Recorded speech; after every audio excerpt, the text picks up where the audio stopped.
에스겔 44장 9절부터 14절까지 제가 읽습니다. 나 주 여호와가 말하노라.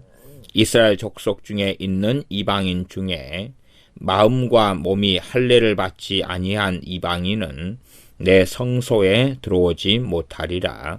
이스라엘 족속이 그릇하여 나를 떠날 때에 레위 사람도 그릇하여 그 우상을 좇아 나를 멀리 떠났으니 그 죄악을 담당하리라. 그러나 그들이 내 성소에서 수종들어 전문을 맡을 것이며 전에서 수종들어 백성의 번제의 희생과 및 다른 희생을 잡아 백성 앞에 서서 수종들게 되리라. 나 주 여호와가 말하노라. 그들이 전에 백성을 위하여 그 우상 앞에서 수종들어서 이스라엘 족속으로 죄악에 거치게 하였으므로 내가 내 손을 들어 쳐서 그들로 그 죄악을 담당하여 내게 가까이 나와 제사장의 직분을 행치 못하게 하며 또 내 성물 곧 지성물에 가까이 오지 못하게 하리니 그들이 자기의 수욕과 그 행한 바 가증한 일을 담당하리라. 그러나 내가 그들을 세워 전을 수직하게 하고 전의 모든 수종드는 일과 그 가운데서 행하는 모든 일을 맡기리라. 아멘. 에스겔 44장 9절은 나 주 여호와가 말하노라. 이스라엘 족속 중에 있는 이방인 중에 마음과 몸이 할례를 받지 아니한 이방인은 내 성소에 들어오지 못하리라. 44장 앞에 7절, 8절에 보면 이스라엘 족속들이 가증한 일을 행하는 것 외에도 이 하나님의 언약을 위반했는데 그것은 뭐냐 하면 7절에 마음과 몸에 할례 받지 않는 이방인을 데리고 들어왔다는 것입니다. 그러한 일들을 통하여서 하나님의 언약을 위반하고 배반하는 길을 걸어갔습니다. 가증한 일을 행하는 것 말고도 그러한 하나님의 성소를 성전을 더럽히는 이런 삶을 살았습니다. 구약에 이 이방인들에 대하여서 이방인들이 성소에 들어오면 죽이라 하는 계명이 있습니다. 그러나 그러한 하나님의 말씀을 무시하고 멸시할 뿐만 아니라 이 몸에 할례도 받지 않아서 최소한 이방인이 유대인으로 귀화하지도 않았고 나아가 마음이 할례 받지 않은 자들을 데리고 들어왔다는 것입니다. 9절은 좀 특별한 위치에 있는 말씀이 되는 것 같습니다. 9절은 이 좀 난해하고 상이한 말씀이 되기도 하는데요. 나 주 여호와가 말하노라. 이스라엘 족속 중에 있는 이방인 중에 마음과 몸이 할례를 받지 아니한 이방인은 내 성소에 들어오지 못하리라. 그러면 이방인은 율법에 따르면 성소에 들어와서는 안 됩니다. 실제로 마음의 할례와 몸의 할례를 받아도 못 들어오는 것입니다. 이 성소에서 하나님을 섬기는 사람은 레위인과 제사장과 레위인만 섬기는데 그러나 모든 제사장이나 모든 레위인이 성소에서 하나님께 수종될 수도 없습니다. 특별한 사람들, 성별되고 구별된 사람들만이 가능했습니다. 그러함에 아무리 마음과 몸의 할례를 받았다 해도 그들이 제사장의 일이나 혹은 레위인이 했던 성소에서 하나님을 수종드는 일을 들 수가 없습니다. 그러함에 이 9절의 말씀도 우리가 상식적으로 볼 때는 어떻게 말씀돼야지 맞냐 하면 이스라엘 족속 중에 있는 이방인 중에 이스라엘 족속 중에 있다는 이야기는 지금 귀화를 어느 정도까지 했다는 이야기를 합니다. 이스라엘에 살고 있는 이방인 중에 마음과 몸의 할례를 받았더라도 이방인은 내 성소에 들어오지 못하리라 이렇게 돼야지 제가 보기엔 논리적으로 맞아요. 그런데 마음과 몸이 할례 받지 않은 이방인은 못 들어오리라 내 성소에. 그렇다면 반대로 이야기하면 마음과 몸의 할례를 받은 이방인은 들어올 수 있다 이런 이야기가 돼버리고 맙니다. 그러하니 제가 볼 때는 9절은 상당히 난해한 말씀이어서 제가 주석들을 좀 살펴봐도 그것에 대한 언급들을 제대로 안 하고 있어서 설명이 좀 난해하게 된 것 같습니다. 최소한의 이제 이 말씀을 통해서 우리가 신약 시대로 오고 교회 시대로 와서 참으로 이방인들이 마음의 할례를 받는 건 뭐냐 하면 물과 성령님을 통하여 거듭나고 성령님이 그들에게 임하는 것을 마음의 할례를 받는 것입니다. 중생하고 거듭나고 성령님이 임하는 사람, 이런 이방인들이 마음의 할례를 받는 것이죠. 또 몸의 할례를 받는 것은 이제 이 할례가 흘러와서 지금의 믿는 사람들에게는 신앙을 고백하는 이러한 세례로 바뀌었다는 것을 우리가 기억합니다. 물론 육적인 몸에 하는 할례와 세례는 상이점도 있고 공통점도 있어서 절대적으로 할례가 세례로 바뀌었다 이렇게 말씀드리기는 어렵습니다. 그러하나 우리가 마음의 할례를 받은 표징과 신앙의 고백으로서 공적인 고백으로 사람들 앞에서 우리 주 예수님께서 나를 위해 죽으시고 부활하셨으며 내가 죄인이며 또한 우리 주 예수님께서 나의 구주이시며 나의 주인이시다는 것을 고백하는 신앙의 고백을 하면서 사람들 앞에서 세례를 받습니다. 그것이 구약으로 한다면은 입교인이 되는 것이고 하나님의 백성으로 공적으로 인정받는 거기 때문에 난지 8일 만에 유대인들이 할례를 받는 것과 비교할 수 있는 면이 충분히 있습니다. 그렇게 신약시대로 와서는 이방인들이 중생하고 거듭나고 그리고 할례는 아니어도 이제 세례를 받음을 통하여서 하나님의 백성과 자녀가 되어집니다.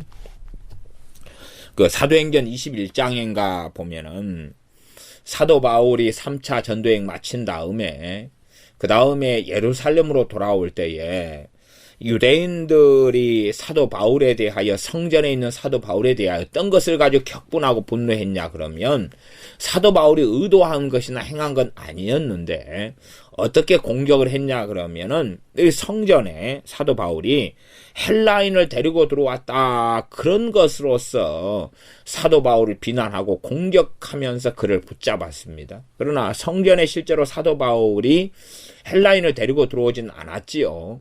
그렇게 유대인들은 당연하게 이 성소까지는 아니어도 성전에 있는 성전에까지 헬라인이 들어오는 것 자체도 금지했고 격분했다. 그러면 몸과 마음의 할례를 받은 이방인이라 할지라도 사실은 성소는 어떻게 들어오냐 그 말입니다. 못 들어오지요. 절대 못 들어와요.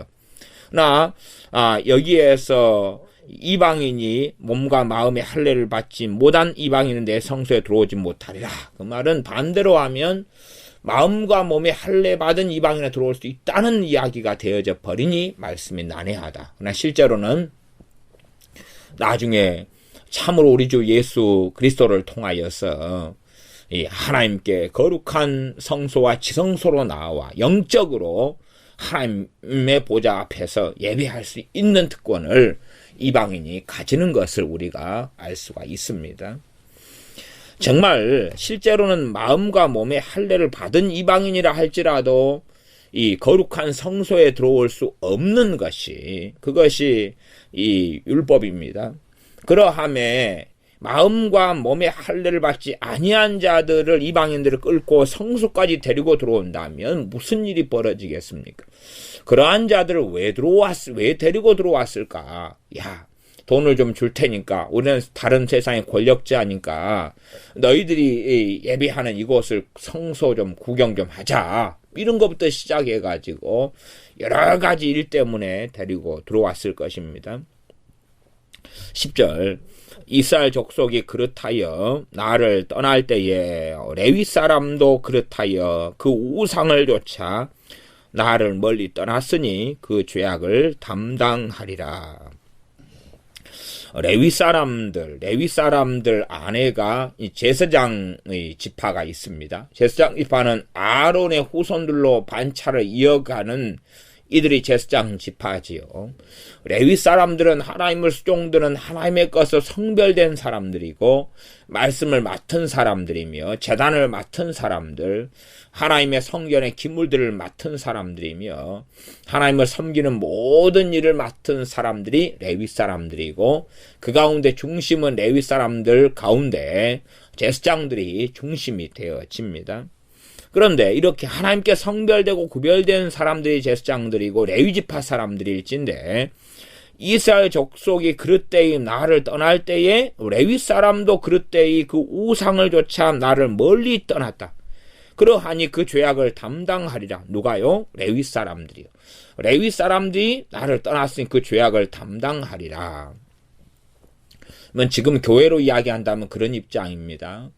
보통 성도님들이 신앙생활 하다가 예수님을 부인하고 세상으로 떠납니다.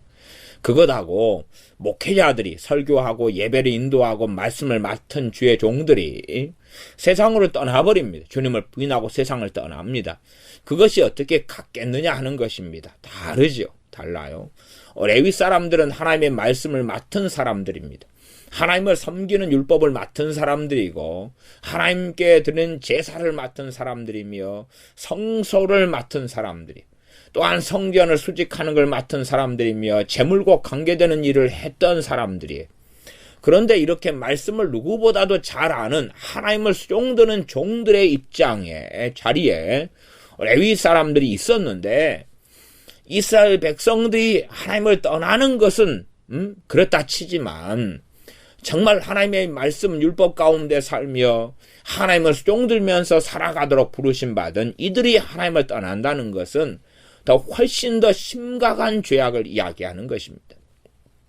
야고보서에도 보면 선생된 우리는 더 큰 심판을 받는다. 선생된 자들은 더 큰 심판을 받는다는 말씀을 우리가 봅니다. 그러므로 이렇게 이 레위 사람들이 하나님을 떠난 것에 대하여 그 우상을 쫓아서 나를 멀리 떠났으니 그 죄악을 담당하리라. 하나님께서는 레위 사람들이 지은 죄악에 대하여 말하자면 지금으로 한다면 주의 종들이나 감독이나 이런 사람들이 지은 죄악에 대하여서 그냥 이스라엘 백성을 용서하는 것과는 다른 입장. 이스라엘 백성의 용서도 쉬운 게 아니지만 레위 사람들에 대하여서 그 죄악을 너희가 담당해야 된다. 다시 말하면 자기의 죄악을 감당해야 할 것이라는 엄정한 선언을 하고 계십니다. 물론 그 내용은 이제 뒤에 나와 있습니다. 11절 그러나 그들이 내 성소에서 수종들어 전문을 맡을 것이며 전에서 수종들어 백성의 번제의 희생과 및 다른 희생을 잡아 백성 앞에 서서 수종들게 되리라. 자기의 죄악을 담당하는데 이 레위 사람들에 대하여서 두 가지 이야기입니다. 첫째는 레위 사람들 가운데서 성별되어서 제사장의 일들을 해오는데 13절에 보면 내게 가까이 나와 제사장의 직분을 행치 못하게 하겠다는 것이에요. 이게 정말 제사장의 직분으로서는 너희들이 할 수 없다. 그리고 노합니다. 그럼 제사장의 직분은 누가 레위 사람들 가운데 행하냐? 그것은 15절에 나와 있는데 15절에 보면 이스라엘 족속이 그렇다여 나를 떠날 때에 사독의 자손 레위 사람 제사장들은 내 성소의 직분을 지켰은즉 그들은 내게 가까이 나와 수종을 들되 내 앞에 서서 기름과 피를 내게 드릴지니라. 나 주 여호와의 말이니라. 사독 자손에서의 레위 사람들은 제사장 직분을 행해라. 그리고 다른 레위 사람들 지파들 속에서는 이제 제사장 직분은 폐한다는 것입니다. 이게 하나님 말씀이에요. 제사장 직분을 폐하니까 죄악을 감당하는 게 되지요. 정말 하나님께 성물을 드리고 제단에서 하나님을 섬기고 이런데 그것은 더 이상 하지 못하게 한다는 것입니다. 그렇게 하지만은 하나님의 긍휼과 은혜와 자비는 남아있어서 그러나 성전에서는 하나님을 섬기게는 해주겠다. 지극히 거룩한 성물들 등에는 가까이 나오지 못한다.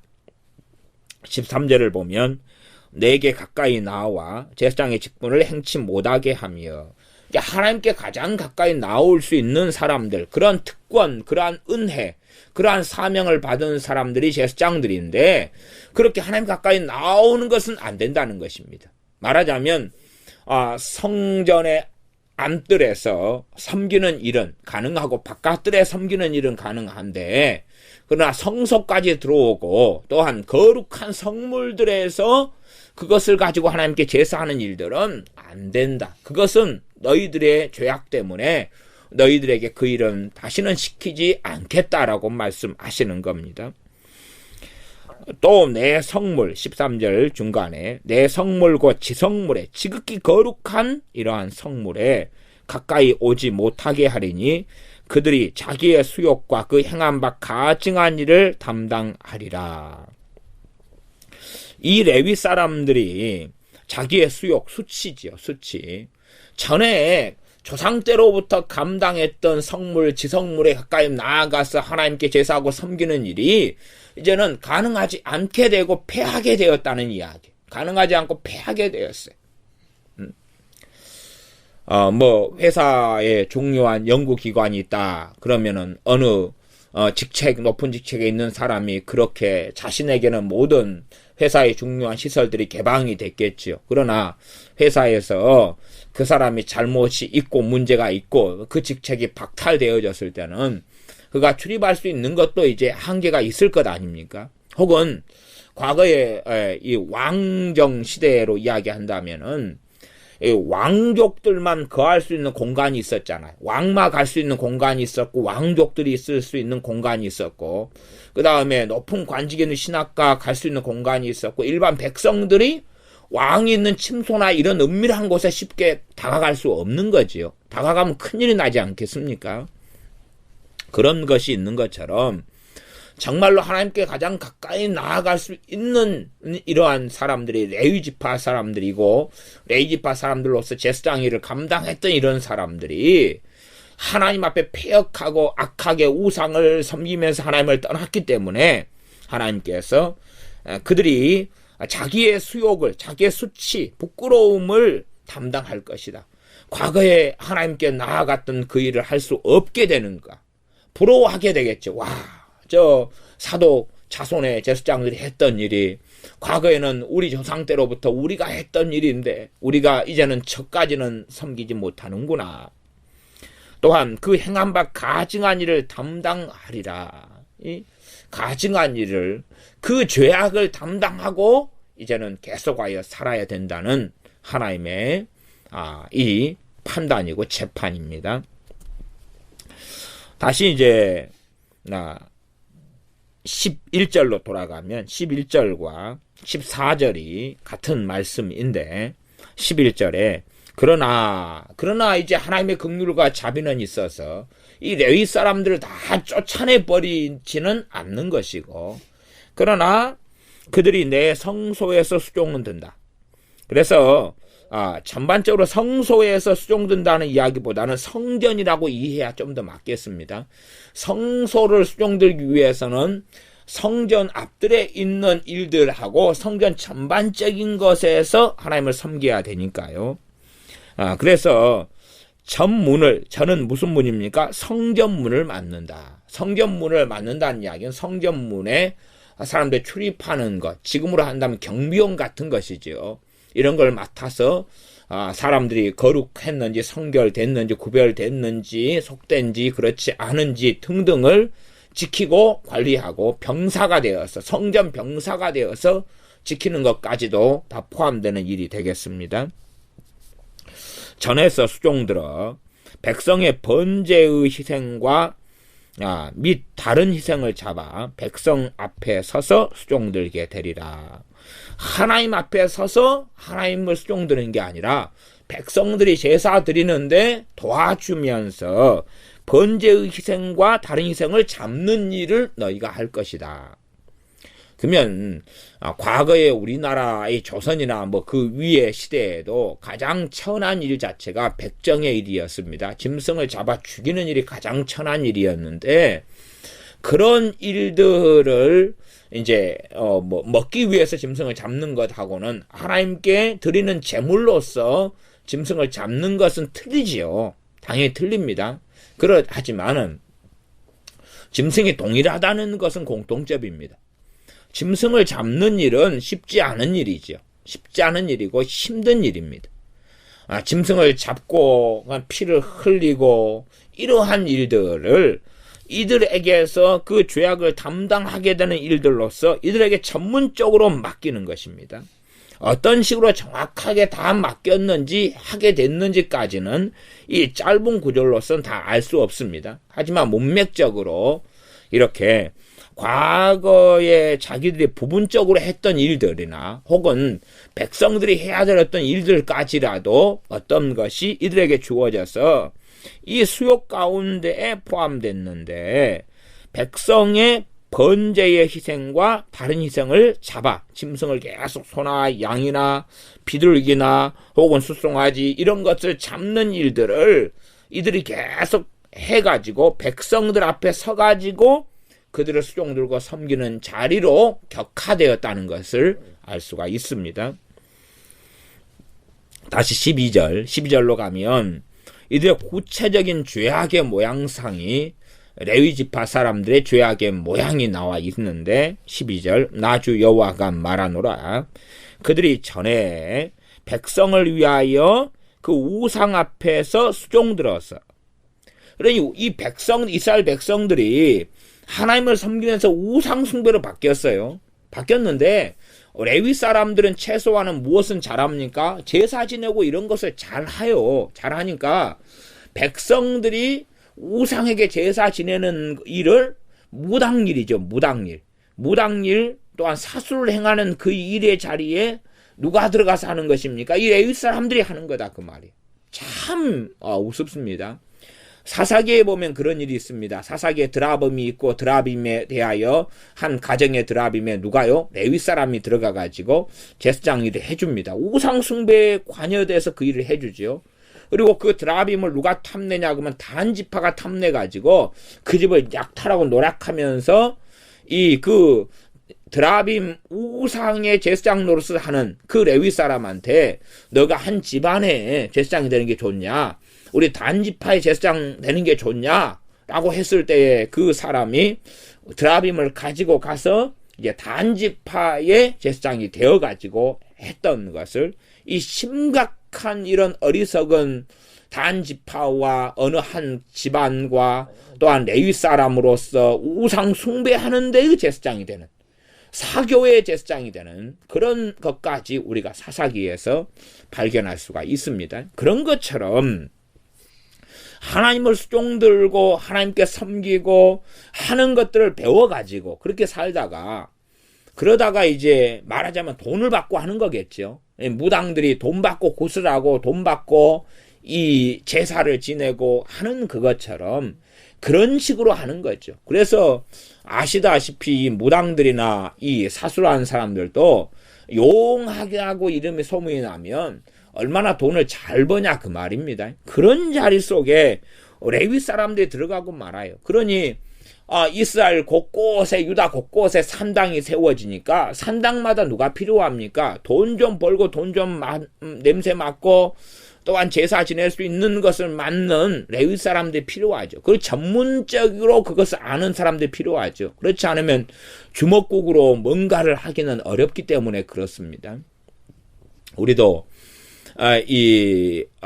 우리 동네에는 1년에 한 번씩 이순신 장군에 대해서 기념하며 축제를 하는데 축제 가운데 제사를 그 중에 몇 번을 합니다. 몇 번을 하면 이순신 장군의 사당에 가가지고 이제 제사를 지내려면 전문가들이 필요해요. 유교적인 전문가들이 와가지고 제문을 읽으면서 모년 모월 모시 어쩌고 저쩌고 하면서 머리에 상투를 하고 갓을 쓰고 하는 전문가들, 과거 유교의 제사 지내는 전문가들이 와가지고 한문으로 충문을 쓰고 어쩌고 저쩌고 해가지고 그 순서대로 집례를 쭉 하는 그런 일을 합니다.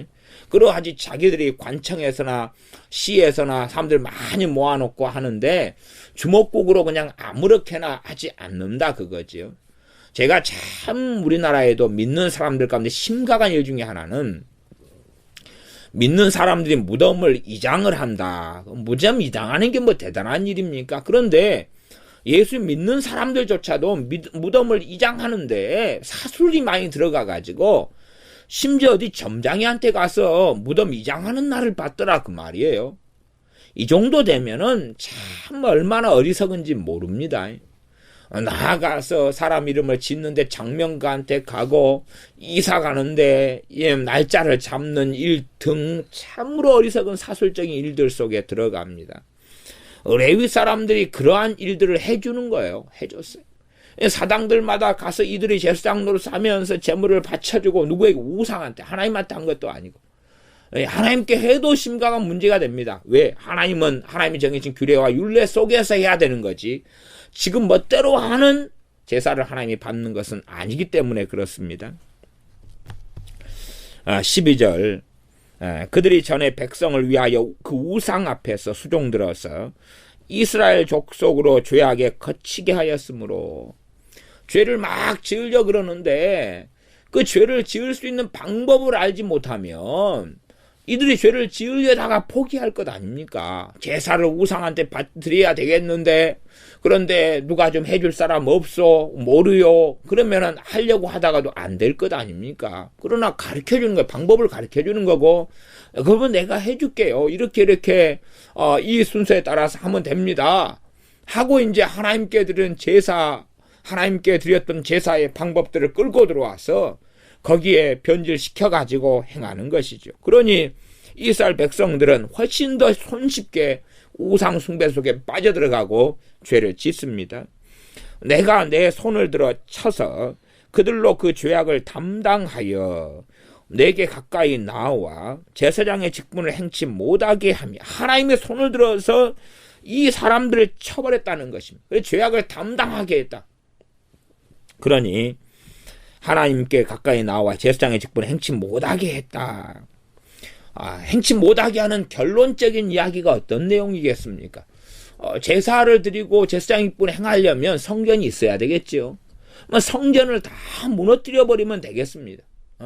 그 중간중간에 여러 상황과 일 가운데서 개인적인 징계를 해서 일찍 죽여버린 경우도 있고 병들어 아파가지고 혹은 피부병 같은 게 나서 부정환자가 되어져서 제사장의 일을 수행하지 못하게 되는 경우도 있었겠지만 최종적으로는 이 성전 자체 성소와 지성소 자체를 회파해버리고 무너뜨려버리고 파괴시켜버리면 하고 싶어도 못할 것 아닙니까? 그러니 그렇게 결과론적으로 해버리셨습니다. 그래서 그들로 그 죄악을 담당하여 내게 가까이 나와 제사장의 직분을 행치 못하게 했다. 지금식으로 좀 적용시켜 이야기한다면 어느 목회자가 목회를 계속 하나님 앞에 하려고 하는데 목회를 하려고 그래도 최소한의 교회 임대료도 나와야 되고 전기세, 수도세도 낼 수 있어야 되고 혹은 부자로서는 당연히 살 수는 없어도 최소한 생계를 유지할 이런 헌금들은 교회에서 나와야 될 것 아닙니까? 그러나 교인이 서너 명밖에 없으면 가능하겠습니까? 가능하지 않겠습니까? 가능하지 않겠죠. 사실은 그런 것이 여기에 연관된다고 저는 보여집니다. 하나님께서 그 목회자에 걸어가는 길에 하나님께서 그들의 죄악을 담당하게 하시고 그들로 하여금 하나님을 섬기는 목회자 직분을 감당치 못하고 행치 못하게 하는 것이 최소한 그 교회가 유지되지 못하도록 하나님이 행하는 것 아니겠습니까? 물론 그것이 제가 섬에 있는 교회나 아예 노인분들 목회만 하는 시골교회 목회자들에 대한 이야기는 아닙니다. 그러나 최소한은 그 주의 종이 시골교회에서 목회해서 노인분들 10명만 모아놓고 헌금 한 주일 또 한 달 헌금 자체가 7만원 8만원 밖에 안 되고 그래서 이 교회를 유지할 수 없는 그런 상황이라 할지라도 정말로 하나님께서 그 종을 세워서 그 종이 하나님께 바르게 수종들고 행한다면은 그가 먹고 살만한 헌금은 하나님께서 까마귀를 통하든지 누구를 통하든지 공급하실 것이다 그런 이야기입니다. 그러나 재정이 공급되지 않는다면 무슨 일인지를 확인을 해야 되겠지요. 목회를 해야 되면 목회하는데 기본적으로 먹고 살아야 되고 임대료를 내야 등등을 해야 되는데 그것도 되지 않는 형편과 상황이어서 가족한테 손을 내밀고 빚을 내야 되고 해고 통탄하고 울어야 되고 남한테 가서 사정사정 해야 되는 주의 종이라면 정말 하나님 앞에서 반드시 자기를 돌아보아야 한다는 것입니다. 그러하지 하나님은 살아계시다고 주장하고 말하면서 하나님은 나를 먹여주고 살려주지 않는다. 하나님이 나를 먹여주고 살려주지 않기 때문에 내가 이리저리 전화 걸고 돈을 좀 빌려달라 그러고 헌금을 좀 나한테 내달라 그러고 그런 방식으로서 목회를 해가는 것은 정말 악한 일들에 속하고 들어가게 됩니다. 실제로 지금 시대의 목회자들 가운데 유감스럽게 이런 목회자들이 아주 많은 것을 봅니다. 정말 참으로 목회자가 하나님 앞에 바르게 엎드린다면 뭐 충분하다는 기준은 다르겠지만 최소한은 부자가 되지는 않지만 또 중산층이 될 수는 없을지 몰라도 하나님을 섬기는 데서 부족함이 없게 하나님께서 채워주실 것이라는 것은 우리가 함께 동의하고 인정할 수 있습니다. 그러므로 어떤 주의 종에게서 하나님께서 그 직분을 감당하지 못할 수밖에 없는 상황과 일들이 벌어진다면 그들이 그들 자신의 죄악을 담당하는 것이고 내가 내 손을 들어 쳐서 하나님이 치시는 것이라는 것을 기억하는 것이 옳지, 나는 바른데 하나님은 틀렸다, 나는 바르고 하나님도 바르고 그런데 하나님은 너무 멀리 계시고 무능하시고 환경이 너무 어렵다, 그런다면 정신병이든 목회자일 수밖에 없습니다. 13절 내게 가까이 나와 제사장의 직분을 행치 못하게 하며 또 내 성물고 지성물에 가까이 오지 못하게 하리니 그들이 자기의 수욕과 그 행한 바 가증한 일을 담당하리라. 14절 그러나 내가 그들을 세워 전을 수직하게 하고 성전 지킴이로 만들겠다, 경비원을 만들겠다, 성전을 지키는 사람으로 만들겠다 하는 것입니다. 이 거룩한 하나님의 성전이기 때문에 성전을 관리하는 경비병, 아파트라면 아파트 관리인 등이 필요하지 않습니까? 그러한 어떻게 보면 하찮은 일이죠. 그러나 꼭 필요한 일. 뭐 요즘에 아파트 관리하고 경비를 서는 분은 하찮다는 이야기를 하는 게 아닙니다. 그러나 이제 이 성전에서 제사장으로 지내던 사람이 그냥 경비만 해야 된다면은 비교할 때 얼마나 수치를 받겠느냐 하는 것입니다. 다시 말하면 과거에 교회 목사님이었던 분이 교회 집사님이 돼버리고 교회 목사님이었던 분이 교회 사찰 집사님이 돼버린다면 그게 수치이지 않겠느냐 하는 것입니다. 그런 자리로서 하나님께서 내려놓으시는 것입니다. 전에 모든 수종하는 일과 그 가운데서 행하는 모든 일을 맡기리라. 수종하는 일을 맡기는 거예요. 이걸 돌봐주고 이렇게 서브해주고 이런 일을 맡는 것입니다. 그러함에 정말로 어떤 면에서 하나님의 영광이 있는 성전에서는 떠나게는 안 하셨는데 그러나 하나님께 더 가까이 나아가 하나님께 수종드는 일은 스톱이 되었습니다. 그러면 우리가 이렇게 생각해 볼 수 있겠습니다. 왜 이 레위 사람 제사장들로서 섬기던 이들, 또 일반적인 레위인들도 그렇지만 이 기존으로 제사장으로 섬기던 이들로서 우리가 생각해 본다면 이들이 성소에서 하나님께 나아가고 이들 가운데 대제사장이 있어 하나님께 나아가고 또한 때마다 아침과 저녁으로 하나님께 이 거룩한 제물로서 나아가 제사하는 일을 하고 살았는데 왜 그러면서도 하나님을 제대로 알지 못하게 되었는가 하는 것입니다. 하나님께 가장 가까이 있는 자리 나아가서 거룩한 성소와 지성소에는 누가 임하여 계십니까? 하나님의 임재가 있습니다. 그런데 이 제사장들은 하나님의 영광이 임하있는 그곳에서 지내고 살면서도 그 영광에 실제로는 접촉하지 않았고 그것을 이들은 인식하지도 보지도 못했다는 사실입니다. 그러함에 성전에서 섬기는 성소에 섬긴 제사장 일을 10년, 20년, 30년, 40년을 해가는데도 불구하고 그들은 하나님과 가까워지지 않았습니다. 하나님의 영광에 다가가지 않았습니다. 다윗은 그렇게 고백하지 않습니까? 내가 왕궁에서 첫날을 지내는 것보다 성전의 문지기로 하루 있는 게 낫다 그랬습니다. 그러면 왜 다윗이 그런 말을 하냐 그러면 왕궁에 여호와의 임재와 영광이 임하여 있는 것하고 성전에 하나님이 그곳에 임하여 그 거룩한 이름을 두시고 그곳에 임하여 있는 것하고 비교할 때에 왕궁에서 가장 화려한 걸 먹고 마시고 사는 것하고 이렇게 이 제사장들이 쫓겨나 가지고 제사장 일이 아니라 성전을 지키는 이런 일을 하는 걸로 한다면은 여기에 성전의 문지기로 지낼 때에 다윗이라는 하나님의 사람이 먹고 마시고 즐기고 누리고 하는 것하고는 비교할 수 없지만 그러나 정말로 그가 원하는 이는 하나님이시기 때문에 하나님을 다윗은 원하기 때문에 하나님의 영광과 그 거룩한 이름을 두신 성전의 문지기로 지낼 때 훨씬 더 그는 행복하다는 것입니다. 훨씬 더 왕궁에서 가장 좋은 걸 누리고 사는 것보다 성전의 문지기로서 하루를 지내는 것이 첫날보다 더 행복하고 좋다는 것입니다. 그러나 이 레위 사람 제사장들은 오히려 성전의 문지기보다 훨씬 더 지성문에 가까이 하며 하나님께 이 불을 밝히고 등잔에 불을 밝히고 그리고 떡상에 떡을 바쳐드리고 또한 분향을 하고 제물을 번제단에서 하나님께 바치는 일을 오랫동안 해왔는데도 불구하고 하나님을 배웁지 않는 사람, 하나님을 만나지 않는 사람이 되고 말았습니다. 한편으로는 우리가 현대적으로 그렇게 이해할 수 있겠습니다. 말하자면 천주교라고 한다면 수녀들이 있고 신부들이 있고 교황이 있고 주교들이 있고 추기경들이 있습니다. 그렇게 하나님을 섬기는 주의 종의 자리에 있는데 과연 그들이 하나님을 제대로 섬기고 아느냐 하는 문제지요. 아느냐. 정말로 그들이 섬기는 것은 예수님을 섬기고 하나님을 섬긴다고 하지만 사실은 그들이 찾고 찬양하는 기본적인 존재가 마리아입니다.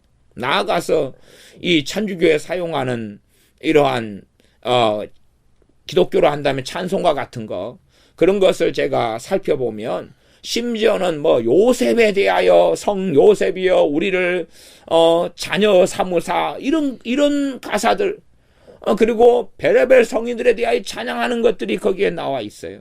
그러면서도 뻐젓하게 아니라 그러는 정신 나간 일을 합니다.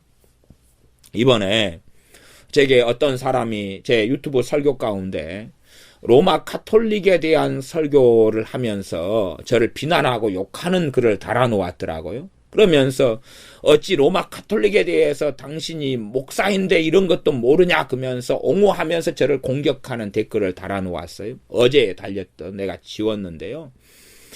정말로 자신이 로마 카톨릭 신자이고 거기에 소속되는 것은 말기지 않겠습니다. 그러나 그 설교를 통하여서 자기가 속해 있는 로마 카톨릭 천주교의 본질이 뭔지를 거꾸로 살펴야 되는데 자기는 스스로가 옳고 거룩하고 자신의 이해는 옳다고 생각하니까 그래서 나는 문제 없다고 하는 것이지요.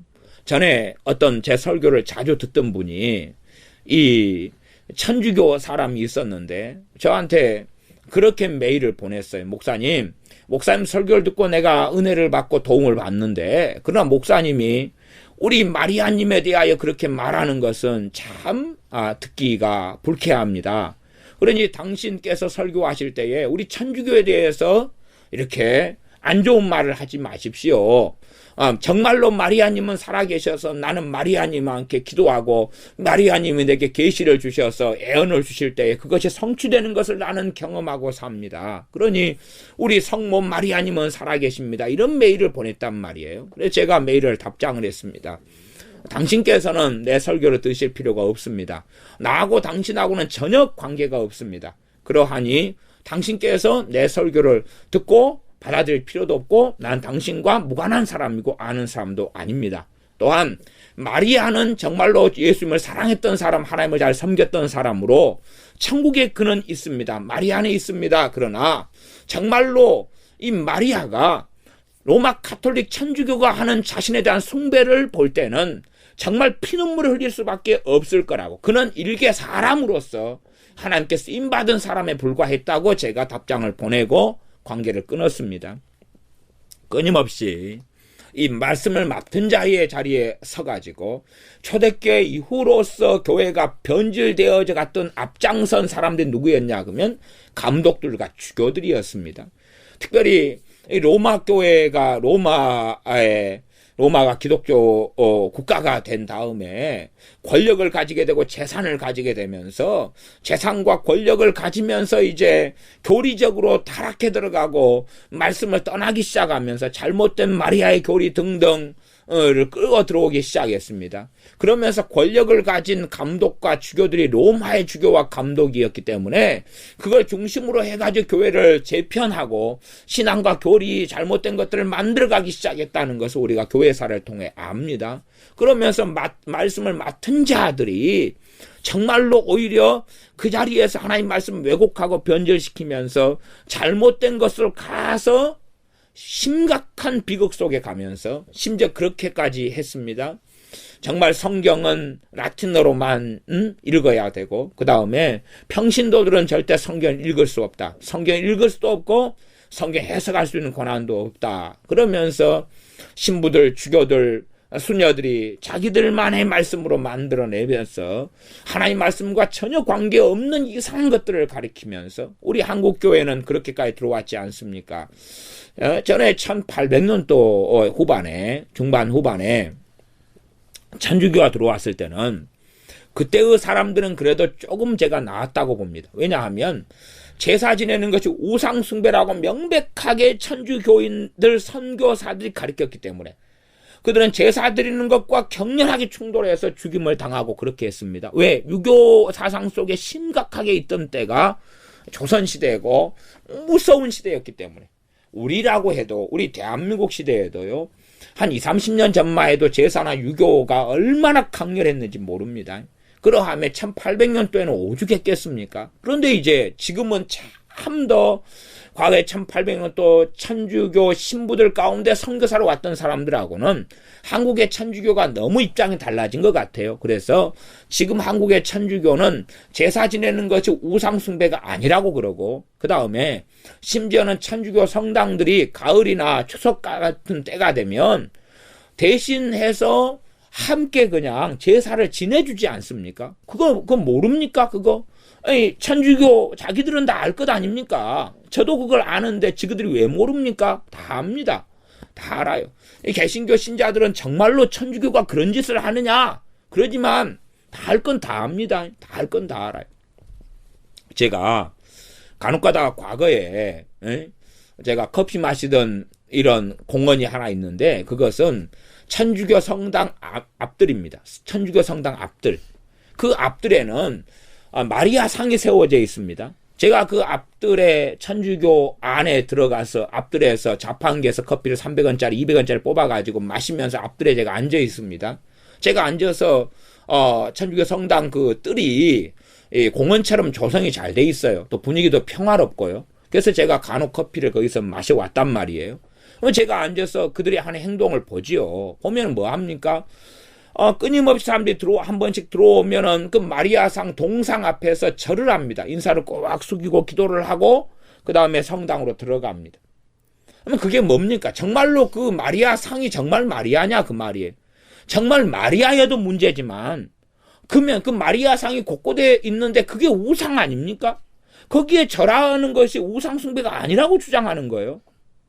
나아가서 한 수요일이나 매주일 되면은 그 마리아상 앞에 우리 여기서 우리 교회에서 예배당에서 옆에 성당까지 여기 길거리에 이거 200m밖에 안 되지 않습니까? 200m밖에 안 되니까 제가 항상 왔다 갔다 하면서 제가 항상 살펴보는데 왜 모릅니까 그걸?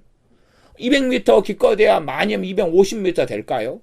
그러니 때마다 어떨 때는 마리아상 앞에 다 의자 빼놓고 지금 겨울이니까 안 할 것 같습니다만은 따뜻한 때는 의자 꺼내놓고 마리아상을 향해서 찬가 부르고 미사를 하고 그렇게 합니다. 밤 되면은 제가 하는 것을 목격하고 보는데 왜 지그들은 부인하냐 그 말입니다. 그렇게 로마 가톨릭이 하는 행태들을 끊임없이 지그들이 해오면서도 자기들이 하는 것은 거룩함이고 의로움이고 하나님께 바르게 행하는 거라고 생각하는 거예요. 그래서 이 로마 가톨릭 천주교 성당에 있는 사람들하고 이 기독교인들하고 만나면 쓰는 용어나 말이나 너무 달라서 딴 세상 사람들의 말인 것 같아요. 딴 세상에서 살아가는 거죠. 그렇게 말씀을 맡은 이 사람들이 초대교회 이후로서 주교나 이런 감독들이나 이런 장로들이 아주 급속하게 타락해가지고 중세시대로 들어가면서 이 천년의 암흑기 속에 들어갔다는 것을 우리가 압니다. 종교개혁 이후에도 끊임없이 종교개혁자들을 핍박하고 죽이고 했던 이들이 천주교 사람들이었던 것을 우리가 교회에서만 조금 공부해도 압니다. 지금이야 이제 서로 간에 좀 평화롭게 공존하는 입장입니다. 오히려 이슬람이나 IS가 더 무섭지, 천주교와 기독교가 싸우거나 이러지는 않고 공존하는 입장에서 우리는 많이 살아갑니다. 그러나 진리의 문제에 있어서는 타협할 수 없다는 것까지는 반드시 알아야 됩니다. 마찬가지입니다. 마찬가지로 목회자들 자신이 하나님 말씀을 맡은 사람들로서 이 레위 사람들 같이 이렇게 하나님 가까이 수종 들고 살아가는데도 불구하고 하나님과 거리가 멀고 말씀을 왜곡하고 잘못 설교하고 잘못 가리키고 그렇게 살아간다면 하나님께서는 그들에게 말씀하십니다. 너희는 너희의 죄악을 담당해야 할 것이다 라고 말씀하실 수밖에 없다는 것을 알아야 됩니다. 13절에도 반복해서 말씀하지 않습니까? 그들이 자기의 수욕과 그 행한 바 가증한 일을 담당하리라. 이들은 먹고 살기 위해서 심지어 제사장으로서 하나님께 수종들고 하나님께 얼마나 가까이 지냈으나 그 하나님을 알지를 못했다는 이야기. 하나님을 배웁지도 못했고 사랑하지도 못했습니다. 다윗은 왕으로 살아가면서 정말로 이 성전에서 문지기로서 사는 그 하루를 그렇게 사모하고, 왜냐하면 문지기로 살아도 여호와의 영광과 그 이름을 두신 곳이 성소이기 때문에, 하나님의 성전이기 때문에 거기에서 문지기로 있어도 하나님의 영광을 체험하고 맛보는 것이기 때문에 그렇습니다. 그러하면 마찬가지로 주의 종들도 하나님께 가장 가까이 거할 수 있는 사람들이 주의 종들입니다. 왜냐하면 말씀을 맡은 사람들이고 또한 교회를 책임지는 위치에 있는 사람들이고 하나님께서 책임지는 위치에 두셨기 때문에 한편으로는 더 많은 은혜를 받을 수 있는 위치에 있는 사람들이다. 그렇게 제가 말씀을 드리겠습니다. 그러함에도 불구하고 시간이 흘러도 주님과 가까워지지 않는다면, 시간이 흘러도 하나님을 제대로 알지 못한다면, 심지어 하나님 말씀 왜곡하고 잘못 가르치고 잘못된 길을 걸어간다면 하나님께서는 그가 목회하는 교회를 무너뜨리실 거고 폐하실 거라고 저는 생각합니다. 시간이 흘러도 정말로 교회는 하나님의 은혜를 받지 못할 것이며 싸움과 분쟁과 분란 속에 계속하여 들어갈 수밖에 없을 것입니다. 그러면서도 내가 하나님께 바르다라고 착각해서는 절대 안 되겠습니다. 유감스럽게 이 레위인들로서 제사장들 또한 레위인들은 비참함과 참담한 지경 속에 속하였습니다. 왜냐하면 하나님을 정말 만날 만한 위치, 하나님 앞에 하나님의 성소에서 하나님을 수종드는 위치, 하나님께 항상 하나님 앞에 머물 수 있는 이 은혜와 특권을 받고도 오히려 하나님을 만나지 못한 어리석은 사람들이 되고 말았습니다. 이들은 종교적으로 행하였기 때문에 종교적인 예배, 종교적인 제사 가운데 하나님을 어떻게 만나겠습니까? 마음의 할례를 받으라고 그렇게 말씀했는데 마음의 할례를 받지 않은 상태에서 어떻게 하나님을 배웠겠습니까? 마음 심령에 하나님을 사랑하지 않고 마음을 다하고 뜻을 다하여 성품을 다하고 힘을 다하여 주 너의 여호와 하나님을 사랑해라 했는데 하나님을 사랑하지 않으니 그들의 눈은 가리워져서 하나님의 지성물에 가까이 하고 하나님께 제사하고 율법을 묵상하고 읽고 낭독하고 가르치는 자리에 섰고 성소에서 하나님의 영광이 임한 그곳에서 하나님께 분향하며 또한 떡상 가운데 나아가 떡을 드리고 또한 그 거룩한 떡을 때마다 먹기도 하고 그리고 이 등잔에 기름을 가져다 붙이기도 하는 그 하나님의 임재와 영광이 있는 그곳에 거하고 있었는데도 불구하고 전혀 하나님과 접촉할 수도 없었고 하나님을 만날 수도 없었다면 그들의 심판은 더 엄정하고 컸던 것입니다. 하나님의 긍휼은 남아 있어서 너희는 성전 문지기가 되고 성전의 이모저모 일들에 대하여서 너희가 수종들어라. 성전 뜰에 이런 지저분한 거 맨날 쓸기도 하고 닦기도 해야 될 것 아닙니까? 비가 오는 날은 질척질척한 신발로 다니면은, 제사장들 다니면은 다 그거 닦아내고 씻어내야 되지요. 그 다음에 우리가 아시다시피 짐승을 제물로 잡는다면 그 피는 이리 튀고 저리 튀고, 또한 껍질을 벗겨야 되고 치워야 되고 똥을 끄집어내야 되고 내장은 내장대로 피는 피대로 이렇게 기름은 기름대로 다 분리해야 되고 하는 일들이 얼마나 많습니까? 그렇게 이제 수없이 많은 일들을 수종들해야 됩니다. 때로는 우리가 박석을 깔아놨다 포장을 했다 그러면 포장이 시간이 흘러가면 무너지고 깨지고, 그러니까 이것도 바꾸어야 되고 건물이 퇴락되면 다시 보수공사해야 되고, 이런 일들을 전부 다 맞는 이런 걸로 하나님이 주셨습니다. 그것은 쫓아내지 않은 것만 해도 굉장한 하나님의 긍휼과 은혜에 속하는 것입니다. 그러나 이들은 정말로 더 가까이 하나님께 나아올 수 있는 기회일 기회를 가지고 오랫동안 살아왔는데도 불구하고 이 하나님이 준 은혜의 때들을 선용하지 못하였습니다. 우리도 하나님께서 은혜 주실 때를 잘 선용하지 못한다면, 그렇다면 하나님이 그 많은 은혜를 더 거두어 가실 때는 어떻게 더 깨어있고 살아있는 삶을 제대로 살겠습니까? 사실상 우리나라 같은 경우도 성령 역사가 70년대, 60년대, 80년대까지는 강하게 있어서 하나님의 은혜를 많이 주셨는데, 그러나 그 은혜가 은혜되지 못하게 했기 때문에 지금은 그 성령 역사도 많이 줄어든 채 우리가 살아갑니다. 그러나 완전히 거두지 않으신 것만 해도 우리는 감사해야 되고, 더 하나님의 긍휼과 자비에 의지해서 이 성소 안에 성전을 수종드는 일 안에 쫓아내지 않은 것만 해도 감사해야 되는 이 레위 사람 과거의 제사장들 같은 사람들이 되어져야 하는 것처럼, 우리들도 다시금 새롭게 마음을 다잡고 하나님의 은혜 속에, 하나님의 긍휼하심 속에 믿음을 통하여 나아가야 합니다. 기도하겠습니다. 아버지 하나님, 하나님의 성소에 수종들던 레위 사람 제사장들이 거기에서 하나님을 섬기고 제사하고 하나님 말씀을 가르치는 입장에서 서서 오랜 세월 살아왔음에도 불구하고 하나님을 정말 경외하지 않았고, 거기에 임하신 하나님, 거룩하신 이름을 두신 하나님을 제대로 배웁지도 못했고 알지도 못한 채로 살아가다가 오히려 우상숭배의 앞잡이가 되어져서 우상에게 제사하는 일들로 백성들의 앞잡이로 그 일 속에 들어가서 하나님의 진노와 죄악을 스스로 담당하라는 엄정한 말씀을 들은 것을 보았습니다.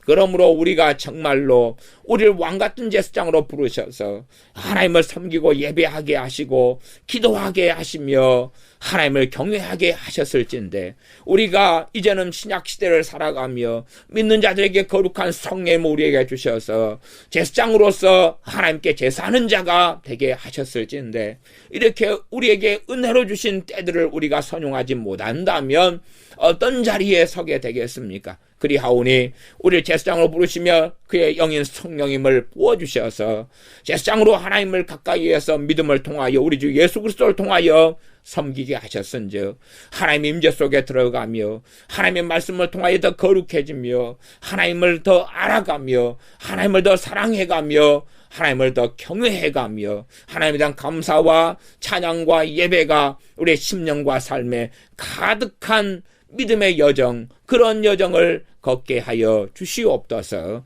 예수님의 이름으로 기도하옵나이다. 아멘.